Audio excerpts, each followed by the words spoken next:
Hello everyone. तो आज वाली वीडियो में हम लोग स्टार्ट कर रहे हैं statistics for economics class 11th। और ये जो बुक है ये संदीप गर्ग सर की बुक है। आपको यहाँ पे दिख रहा होगा संदीप गर्ग सर की बुक, धनपत राय पब्लिकेशंस। और ये जो बुक है मेरे हिसाब से सबसे अच्छी बुक है आपको क्लास 11th की इकोनॉमिक्स पढ़ने के लिए स्टैट्स का। इसके अलावा भी कई सारे राइटर्स की बुक आती हैं तो आप उसको भी मैं उसको भी रिकमेंड कर सकता हूँ, बट सबसे ज़्यादा इसको रिकमेंड करता हूँ। और माइक्रो इकोनॉमिक्स वाली बुक भी संदीप गर्ग सर की बुक जो है लेनी चाहिए। उसके अलावा एस के अग्रवाल सर की बुक आती है, टी आर जैन सर की बुक आती है और एन एम शाह की भी बुक आती है।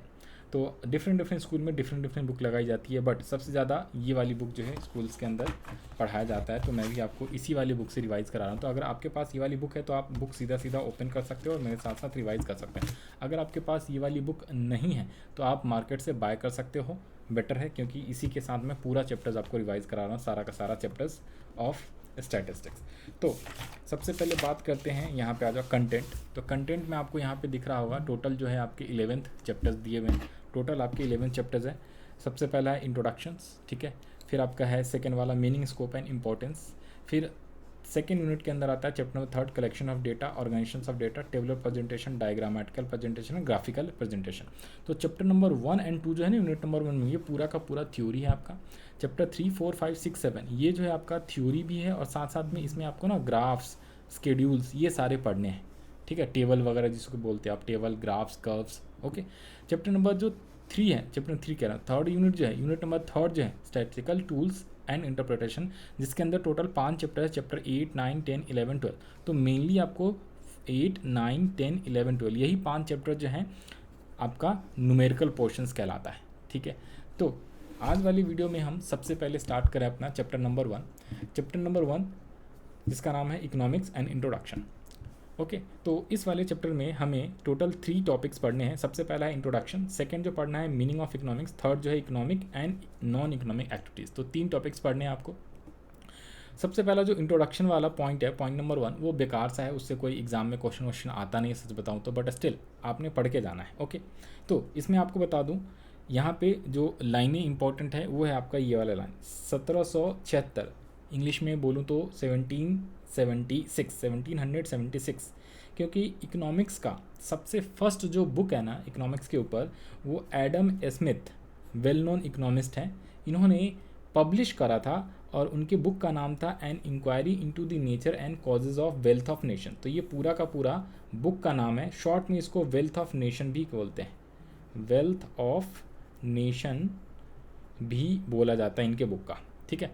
तो इन्होंने सबसे पहली बुक्स इकोनॉमिक के ऊपर जो है, इकोनॉमिक्स वाला जो सब्जेक्ट है उसके ऊपर पहली बुक इन्होंने इशू करा, पब्लिश करा 1776 में। इसीलिए इनको फादर ऑफ इकोनॉमिक्स भी कहा जाता है। यहाँ पे इनकी पिक्चर है, ये देख सकते हो। इनका जन्म 1723 में हुआ और डेथ जो है 1719 में हो गया था। तो इन्होंने सबसे फर्स्ट टाइम, सबसे पहली बार जो है इकोनॉमिक्स के ऊपर बुक पब्लिश करा था, जिसका नाम था an inquiry into the nature and causes of wealth of nation. तो इसीलिए इकोनॉमिक्स के पिता कौन है, father of economics, Adam Smith को कहा जाता है। ये लाइनें आप याद रख लेना। तो ये क्या है, फादर ऑफ इकोनॉमिक्स, ठीक है। इनको फादर ऑफ इकोनॉमिक्स भी कहा जाता है। मैं लिख रहा हूँ साथ साथ में बोल रहा हूँ, तो अगर आपको सही से दिख नहीं रहा होगा डोंट वरी, मैं बोल भी रहा हूँ तो आप उसको कॉपी करके आप लिख सकते हो, ओके। तो बात करते हैं क्या, 1776 में फर्स्ट बुक जो है पब्लिश किया गया बाय एडम स्मिथ, जिनका नाम था an inquiry into the nature and causes of wealth of nation. यहाँ पे लिखा हुआ है was publish with the increase in area of human activity the scope of economics has considerably increase. ये सब बेकार की लाइनें, ये सब पढ़ने की जरूरत नहीं। और बाकी यहाँ से इकोनॉमिक्स का जो वर्ड है इकोनॉमिक कहाँ से ड्राइव किया गया है, तो ग्रीक वर्ड ओइकोज, ठीक है, जो भी है अ हाउस, एंड नेमेन मतलब टू मैनेज, तो हाउस को मैनेज करना, सिंपल वर्ड में बोलूँ तो यहाँ पे हाउस मैनेजमेंट, ओके। तो ये जो है स्पेलिंग आप याद रख लेना, कोई इशू वाली बात नहीं है।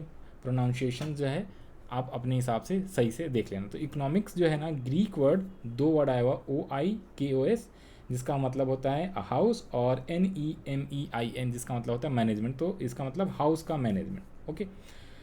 आगे हैं मीनिंग, तो इतना ही इसमें, और कुछ खास था नहीं। तो इसमें आपको ये याद रख लेना है 1776 में एडम स्मिथ के द्वारा एक बुक पब्लिश किया गया था फर्स्ट टाइम इकोनॉमिक्स के ऊपर, जिसका नाम था an inquiry into the nature and causes of wealth of nation. तो MCQ वगैरह में आ सकता है, ओके। और इकोनॉमिक्स का मतलब क्या होता है, इकोनॉमिक्स 2 वर्ड से आया हुआ है, OIKOSNNEMIEN, जिसका मतलब है हाउस और मैनेज, तो हाउस मैनेजमेंट। सेकेंड पॉइंट पे आते हैं, तो ये इंपॉर्टेंट रहेगा आपके लिए। सेकेंड पॉइंट जो है meaning of economics. Meaning of economics तो 4 मेन डेफिनेशंस गिवन है आपका, जो कि 4 वेल नोन इकोनॉमिक्स के द्वारा है। सबसे पहला है एडम स्मिथ, सेकेंड है अल्फ्रेड मार्शल, थर्ड है लियोन रॉबिन्सन एंड फोर्थ है आपका सैमुअल्सन। तो इन चार लोगों ने अपना अपना इकोनॉमिक्स का डेफिनेशन दिया बेसिकली, तो इसीलिए इनके 4 अलग अलग डेफिनेशंस आपको पढ़ने हैं। तो जिसमें सबसे पहला आता है एडम स्मिथ इसलिए आता है क्योंकि सबसे फर्स्ट टाइम इन्होंने अपनी बुक इशू करी 1776 में।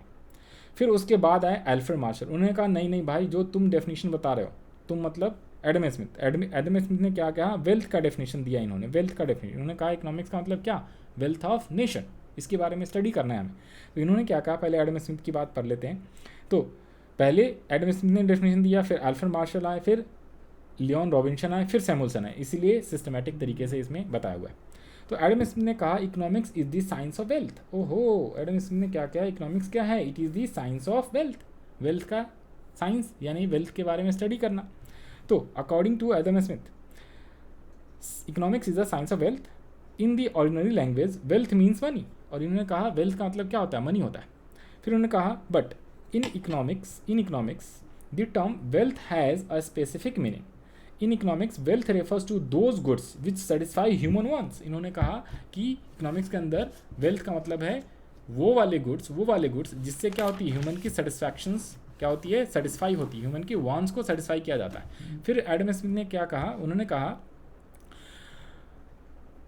That economics is concerned with the problem arising from wealth getting and wealth using activities of people, and he has interested mainly in studying the ways by which the wealth of all nations could be increased। मतलब कि सभी Nations का wealth जो है कैसे increase किया जाए, और वेल्थ से रिलेटेड जितनी भी प्रॉब्लम्स हैं कि भाई वेल्थ जो है कैसे इंक्रीज़ किया जाएगा, उससे क्या क्या एक्टिविटीज़ होएगा। तो इसीलिए उन्होंने कहा इकोनॉमिक्स क्या है, वेल्थ ऑफ द नेशंस है, और यही उन्होंने डेफिनेशन दिया। वेल्थ वाला डेफिनेशन किसने दिया था, एडम स्मिथ ने। फिर अल्फ्रेड मार्शल आए, उन्होंने कहा नहीं भाई नहीं, जो तुम बोल रहे हो एडम स्मिथ साहब, जो आप बोल रहे हो वो आपने कहा इकोनॉमिक्स का मतलब सिर्फ वेल्थ ऑफ नेशन है, ऐसा नहीं होता। इकोनॉमिक्स में सिर्फ वेल्थ ऑफ नेशंस के बारे में नहीं पढ़ना है, हमें क्या क्या चीज़ें पढ़नी है। तो देखो जी देखो, हमें क्या क्या चीज़ें पढ़नी है।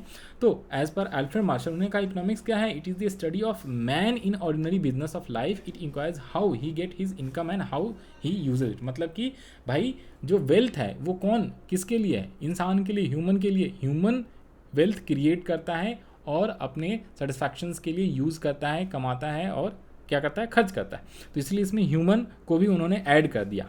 ओके, तो इन्होंने कहा इकोनॉमिक्स क्या है, it is the study of man in the ordinary business of life. Okay, कि मैन के बारे में भी हमें इसमें स्टडी करना है। तो इन्होंने बोला क्या, the study of wealth and on the other hand more important side a part of study of man, कि साथ में मैन की भी स्टडी हमें इसमें करना जरूरी है। According to Marshall the primary objective and end of economics is the promotion of material welfare which is the part of human welfare. समझ रहे हो, तो ह्यूमन वेलफेयर का इन्होंने डेफिनेशन दिया।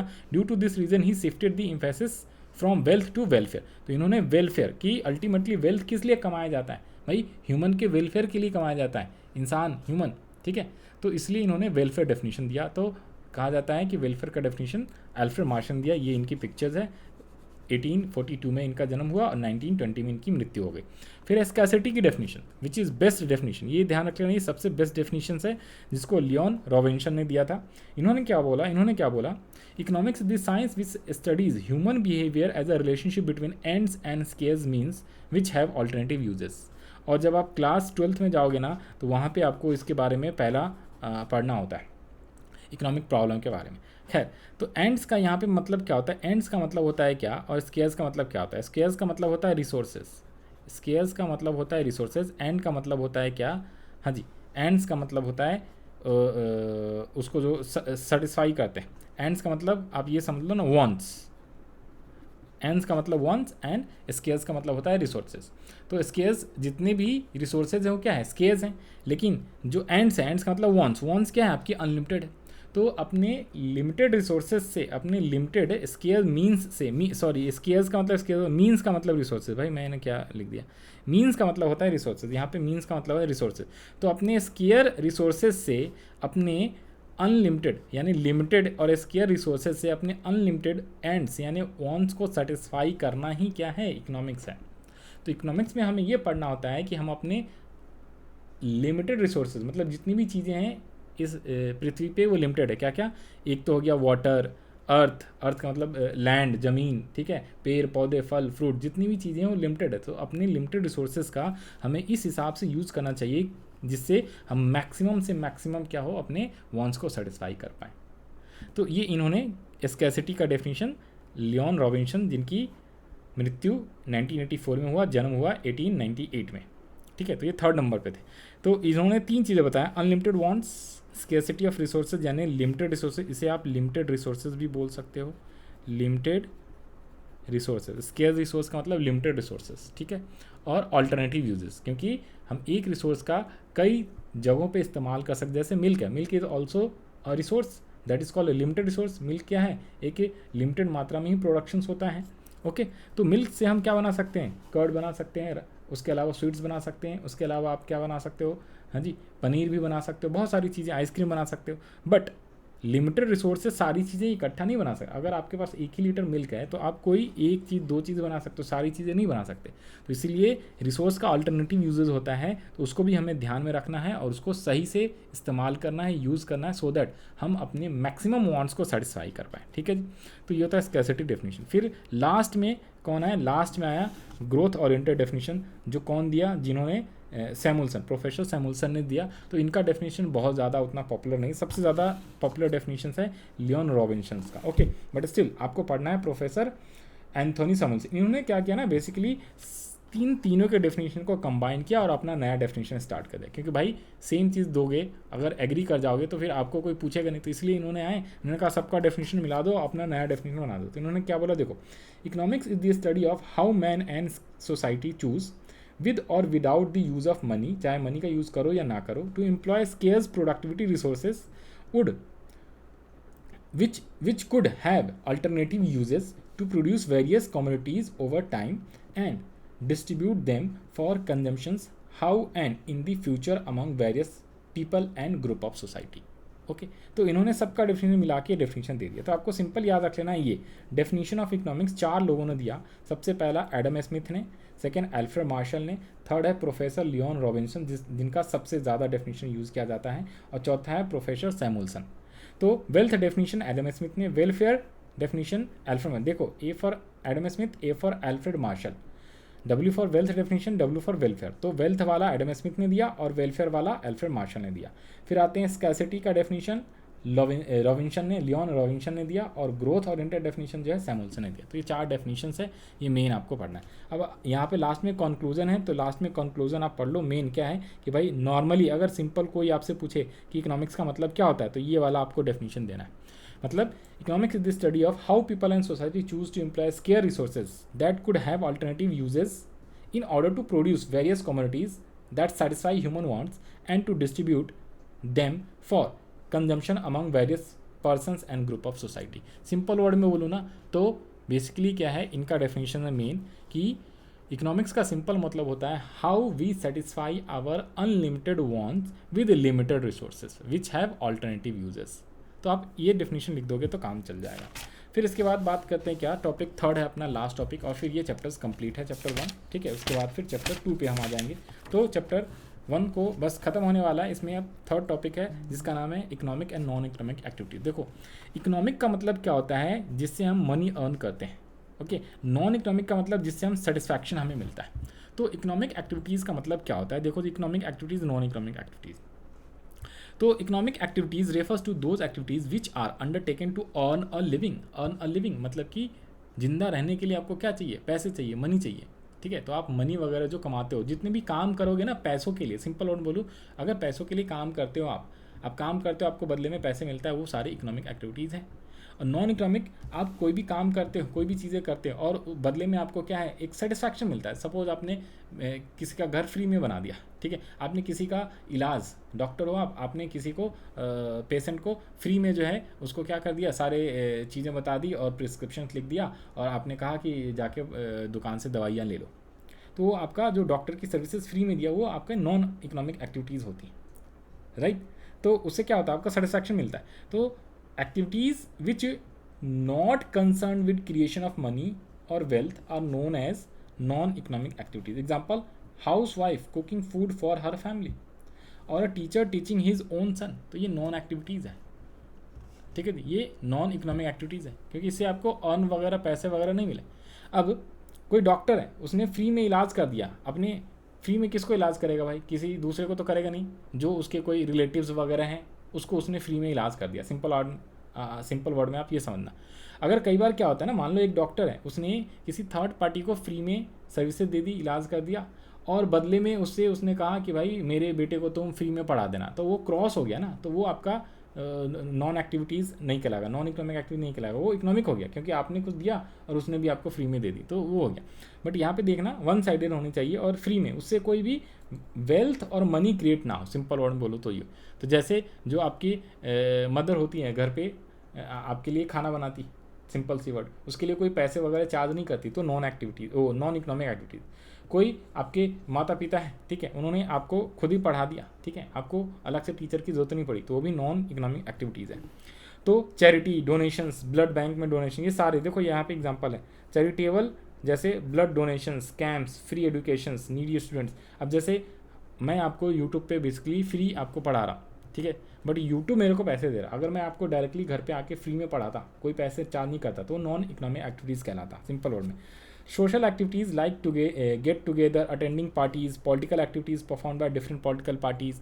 फिर आपका क्या, religious activities like praying to God, ये सारे नॉन एक्टिविटीज़ हैं, नॉन इकोनॉमिक एक्टिविटीज़ हैं। इकोनॉमिक में जैसे कोई भी चीज़ है, जैसे shopkeeper selling goods in his shop, doctor attending to patient in his clinic for money, तो ये आपकी क्या है, इकोनॉमिक एक्टिविटीज़ है।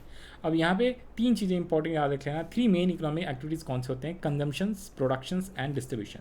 कंजम्पशन मतलब किसी भी चीज़ को आप कंज्यूम कर रहे हो, मिल्क लाया और आपने उसको क्या किया, पनीर बना के खा लिया, सब्जी में खीर बना के, आइसक्रीम बना के। आप घड़ी खरीद के लाते हो, उसको वेयर करते हो, आप कपड़े खरीद के लाते हो, उसको पहनते हो, ठीक है, म्यूज़िक सिस्टम लाए और आप म्यूज़िक सुनते हो, तो ये हो गया कंजम्पशन करना, ठीक है। फ्रिज लाए, फ्रिज यूज़ कर रहे हो आप अपने घर में, ठीक है, वेजिटेबल्स को मतलब कि उसमें रख के वेजिटेबल्स ताकि ख़राब ना हो, तो फ्रिज। टीवी लाया और टीवी में आप पिक्चर वगैरह देखते हो, साउंड सिस्टम, म्यूज़िक वगैरह प्ले करते हो, तो ये सारे हुए। प्रोडक्शन का मतलब क्या होता है, it refers to all activities which are undertaken to produce goods. तो कोई भी चीज़ें बनाना, जैसे आपने क्या किया, टीचर्स, डॉक्टर्स, हर कोई जो है कुछ ना कुछ प्रोड्यूस कर रहा है, सर्विसेज देना भी प्रोडक्शन होता है, ओके। तो प्रोडक्शन ऑफ गुड कह लो या प्रोडक्शन ऑफ सर्विसेज, एक ही बात। फिर डिस्ट्रीब्यूशन, लास्ट में आपका क्या आ जाएगा, डिस्ट्रीब्यूट करना, ठीक है, उसको सेल करना मार्केट में। लेबर अपना लेबर देता है, बदले में पैसे लेता है। कैपिटल, एंटरप्रेन्योर, ये 4 फैक्टर्स होते हैं और इसी से आपका क्या होता है, जीडीपी क्या होता है आपका, इंक्रीज या डिक्रीज होता है। जितनी ज़्यादा टोटल इनकम होगी, टोटल इनकम कब होगी, जब आप डिस्ट्रीब्यूट करोगे तो आमदनी होगा लोगों को। अगर आपने काम किया बदले में आपको पैसे आए, डॉक्टर ने सर्विस दिया उसको पैसे आए। कैपिटल लगाया बदले में, कैपिटल पे क्या मिलता है, इंटरेस्ट मिलता है। लैंड आपने किसी को रेंट पे दिया तो आपको रेंट पे मिलेगा। एंटरप्रेन्योर को क्या होता है, प्रॉफिट होता है। तो rent, wages, interest and profit, ये आगे के क्लासेस में भी आएगा। 4 फैक्टर्स कहलाते हैं, लैंड, लेबर, कैपिटल, एंटरप्रेन्योर। इसके 4 इनसे क्या होते हैं, आमदनी मिलती है, यानी मनी या वेल्थ मिलता है। लैंड से रेंट मिलता है, लेबर को वेजेस मिलता है, कैपिटल पे इंटरेस्ट मिलता है और एंटरप्रेन्योर को प्रॉफिट मिलता है। और जिससे क्या होती है, टोटल इनकम किसी भी इकोनॉमी की इंक्रीज या डिक्रीज होती है। जितना ज़्यादा इनकम बढ़ेगा, जितना ज़्यादा टोटल इनकम आएगी, उतनी ज़्यादा जीडीपी इंक्रीज होती है। तो इंडिया अभी के डेट में नंबर 1 पे है इकोनॉमिक ग्रोथ में, ठीक है, 2023 की बात कर रहा हूँ, ठीक है। 8.5% के रेट से जीडीपी इंक्रीज हो रहा है इंडिया का। पहले चाइना था, अब हम चाइना को भी बीट कर चुके हैं कोरोना के बाद। तो हम लोग बहुत फास्ट गति से क्या कर रहे हैं, ग्रो कर रहे हैं इकोनॉमी अपना, और अभी 5th लार्जेस्ट इकोनॉमी है, 3 ट्रिलियन, 5 ट्रिलियन हो जाएगा तो हम थर्ड लार्जेस्ट इकॉनमी बन जाएंगे। फिर आते हैं नॉन इकोनॉमिक, तो ये ऑलरेडी एग्जाम्पल वगैरह पढ़ा दिया और बता भी दिया आपको, बस यहाँ तक ये था चैप्टर। ये कंप्लीट होता है आपका चैप्टर नंबर 1, जिसके अंदर हमें 3 ही टॉपिक्स पढ़ने थे। तो आई होप मैंने आपको ये सारी चीज़ें पढ़ा दी हैं। अब आप अपना सेल्फ स्टडी भी थोड़ा सा पढ़ोगे, एक एक लाइन पढ़ लोगे तो आपको सारी चीज़ें समझ में आ जाएगा। और साथ साथ में आपको क्वेश्चन आंसर की प्रैक्टिस जरूर करना है। MCQ वाला फिल इन द ब्लैंक, आजकल 20 नंबर का MCQ आ रहा है, ठीक है। 100 में से 20 नंबर का तो आपका MCQ टाइप आएगा, तो MCQ क्वेश्चन जरूर करके जाना है आपको। और बाकी ये जो जितने भी क्वेश्चंस है इसकी भी प्रैक्टिस करके जाना है। ये यहाँ पे मेन 4-5 क्वेश्चन इसको अच्छे से कर लेना। Explain the study of scarcity, explain welfare definitions of economics. Welfare definition किसने दिया था बताओ जी, बताओ, अल्फ्रेड मार्शल ने, ठीक है जी। Discuss briefly the definition of economics as given by Adam Smith, wealth definition इन्होंने दिया था, okay. Economic non economic activities का मतलब क्या होता है। Discuss 3 main economic activities, discuss main characteristics of scarcity definition given by Robinson and briefly discuss the most accepted definition of the economics, ठीक है। यहाँ पे क्वेश्चंस आपको दिख नहीं रहा था, यहाँ से दिखा दिया, ठीक है। तो ये सारे क्वेश्चंस मेन आप कर लेना, प्रैक्टिस करना बहुत ज़रूरी है। तो बहुत छोटा सा चैप्टर था, आई होप आपको ये समझ में आ गया होगा। तो ये इस वीडियो का मेरा मेन मोटिव है क्या, आपका सेल्फ स्टडी। तो आप अपने घर बैठे बैठे अगर आपके पास ये वाली बुक है संदीप गर्ग सर की बुक, जो कि मैं रिकमेंड कर रहा हूँ, बहुत अच्छी बुक है, तो आप खुद से भी सेल्फ स्टडी कर सकते हो बिना कोई क्लासेस लगाए हुए। इस वीडियो को आप बार बार देखो, ठीक है, 1 बार 2 बार 3 बार देखो तो अपने आप सारी चीज़ें समझ में आ जाएगा। और साथ साथ में इसको आप रीड भी कर लेना है, तो ये अपना हो जाएगा आपका, अच्छे से रिवाइज हो जाएगा चैप्टर्स और अच्छे से कंप्लीट हो जाएगा। तो सेल्फ स्टडी इस वीडियो का यही मोटिव है, आप घर बैठे बैठे अपना खुद से भी स्टडी कर सकते हो। अगर ये वीडियो आपको पसंद आया होगा तो आप जो है ज़रूर से ज़रूर लाइक ज़रूर कर देना। और बाकी वीडियो के लिए आप चाहो तो सब्सक्राइब कर सकते हो, नहीं चाहो तो कोई दिक्कत वाली बात नहीं है। बाकी अपने दोस्तों में ज़रूर शेयर कर देना जो लोग भी सेल्फ स्टडी कर रहे हैं। तो इसी के साथ thank you so much watching for this video. बाकी हम लोग मिलते हैं नेक्स्ट वीडियो में नेक्स्ट चैप्टर के साथ। बाकी मैं सारे के सारे चैप्टर जो है 1 बाय 1 करके आपको इस बुक के इसी यूट्यूब चैनल पे आपको अपलोड कर दूंगा। अगर आप अभी ज्वाइन कर रहे हो तो एक बार प्लेलिस्ट में जाके देख लेना, हो सकता है सारे अपलोड हो चुके होंगे, अगर नहीं होंगे तो डे बाय डे मैं अपलोड कर दूंगा, क्योंकि अभी स्टार्ट ही करा है मैंने। ओके, चलो, okay, bye bye, all the best to all of you जिन लोग का एग्ज़ाम आने वाला है। हम लोग मिलेंगे नेक्स्ट वीडियो में न्यू चैप्टर नंबर 2 के साथ।